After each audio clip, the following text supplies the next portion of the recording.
The Governor's Grants Office is just 3 people. It's myself and Merrill Oliver, who's down here in the giveaway, who's the deputy, and Susan Casey, who you might have seen out front with the red hair. She's the one, for those of you old enough to remember the Ed Sullivan Show, they always had somebody twirling plates. You know, she's been doing that for the last couple of weeks. So she's the 3rd person in the office. So this is, while it's a 3-person production and there's a lot of volunteer help, she's the one that's really making this whole thing go.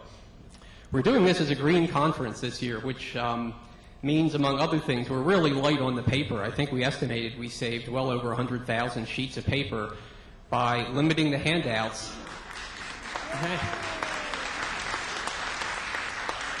That's a great reaction, because I wasn't quite sure what it was going to be when we decided to do this. But every single presentation you see that's up on the screen, you can get, I think, as of right now. If everyone isn't on our website, they're pretty close to it. So those of you who don't believe me with your little BlackBerries, you can punch up the Governor's Grants Office website, and we should have the agenda on there. There should be a live lead to just about every presentation. Now, speakers being what speakers are, a bunch of them might change it today. We'll update it afterwards.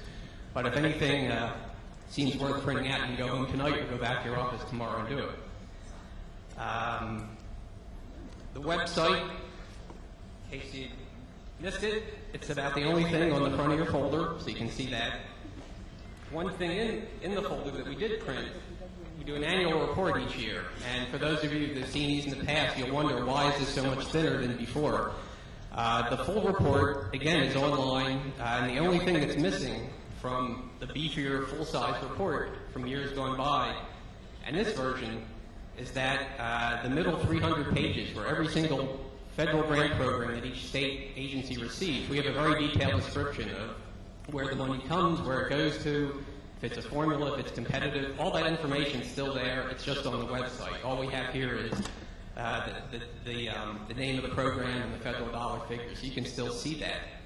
For those of you who don't have the big, beefy annual report from last year, we have a bunch of those, and we're going to put them out on the table by registration for those of you to pick up. I still like the hard copy piece, but we couldn't say we were going sort of clean and mean, green and clean and cheap if we were going to print the whole book again. It was a huge amount of money, so we went with the shorter printing this year.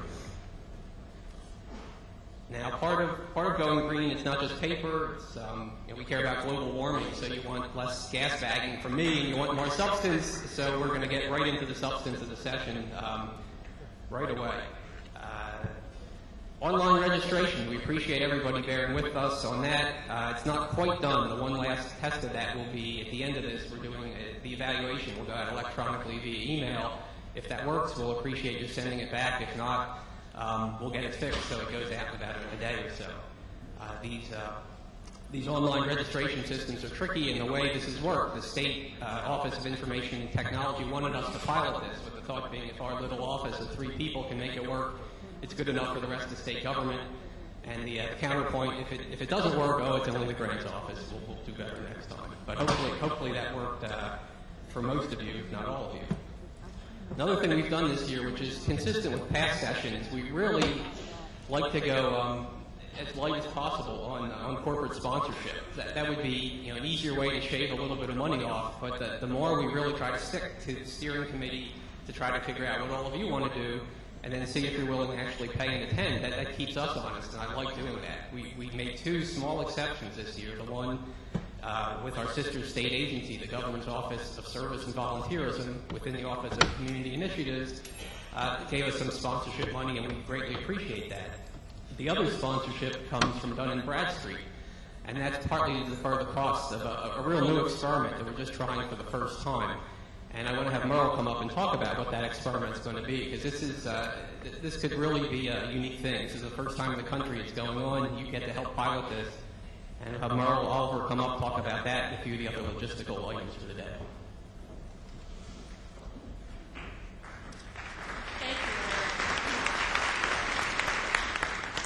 you. We are extremely committed to easing your burdens of being able to access grant dollars.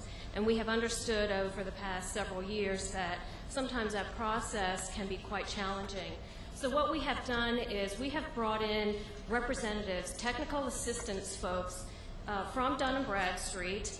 They're the ones that help you register for your DUNS number, which is required for your registration process in the Central Contractor Registry. Central Contractor Registry provides you with the MPIN numbers that then allow you to access grants.gov registration. We also have brought in the Internal Revenue Service, whom you know provides you your EIN and TIN numbers. All of these registration numbers are required for you to successfully register to access federal grant dollars. There is a new directive that has come out through the Federal Financial Accountability and Transparency Act that all recipients, both indirect and direct, of federal grant dollars will be required to register in the CCR by January 2009. So any entity receiving $25,000 or more, again, whether it is indirect or direct, must be registered in the CCR.